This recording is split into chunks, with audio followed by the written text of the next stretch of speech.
Suppose we need to find length of the red curve. Let's introduce 2 points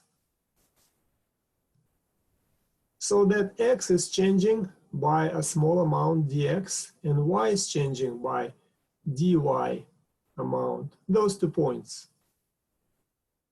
And let's say we would like to figure out the length of the red piece, small l. It's really small.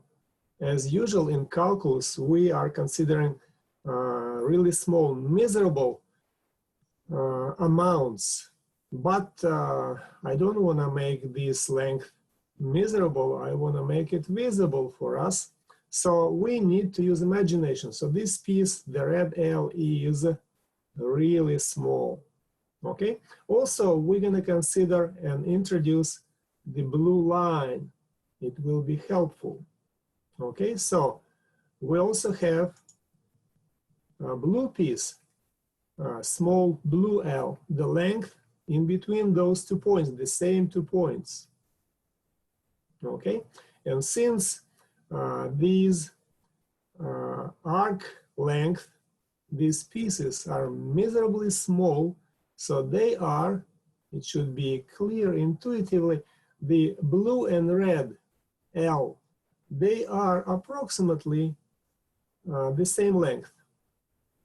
Okay, so the red curve and the length of the red piece, that's a challenge. That's a headache, but there is no problems to find out the length of the blue piece, blue L. We can do it using Pythagorean theorem. It's just comes from the right triangle. So 2 green legs and blue hypotenuse L. So here we go. We have blue L is equal to square root out of the squares of change of x and change of y's. Let's do some algebra. Let's factor out dx squared inside the square root. Factor out dx squared. That's what we're gonna get. We can verify by distributing dx squared back to the parentheses to make sure that those 2 expressions, they are equal to each other. Okay, now we can also factor out dx out of the square root. We can extract square root. We have dx squared. Well, so let's apply square root to this squared item. And let's factor out dx out of the square root. Now we have that kind of a formula. So the blue L is equal to dx times square root, 1 plus dy over dx squared. Okay, but the blue and red are approximately equal because we are doing calculus, because all the amounts considered to be really small, kind of approaching to 0. We are considering a limit when L, blue or red, or dx or dy, they're all approaching 0. So, therefore, the blue and red, they are approximately equal. They are equal in limit. Okay?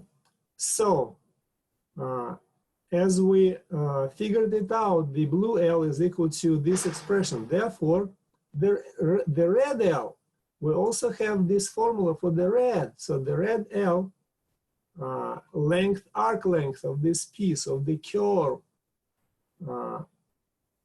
we kind of solved the challenge, solved the problem. So we did find out the formula for the length of the arc length of the curve, arbitrary curve, not just a piece of line segment. Okay, so and finally, we need to find the length of the curve in general, not just only one miserable piece. What if we need to find the arc length of the red curve from A to B, from 0, for example, to 6, that would be that piece, from 0 to 6. What we're gonna do in Calculus 2? We're gonna add up all these small amounts. And adding in Calculus 2 is synonym of integration. We need to apply integration, and that's the way to get the big L, the whole L, the length of the whole arc length. So let's do it. Let's apply integration. And this is the final outcome. This is the proved theorem to calculate length of the red curve, any curve, when x is changing from A to B. Those are arbitrary limits, a lower limit and upper limit. For example, A is equal to 0, from 0 to B is equal to 6. That would be arc length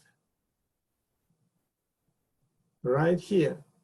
Okay, so to calculate the length of this curve when x is changing from A to B, we need to use this formula, and that was the proof of the theorem.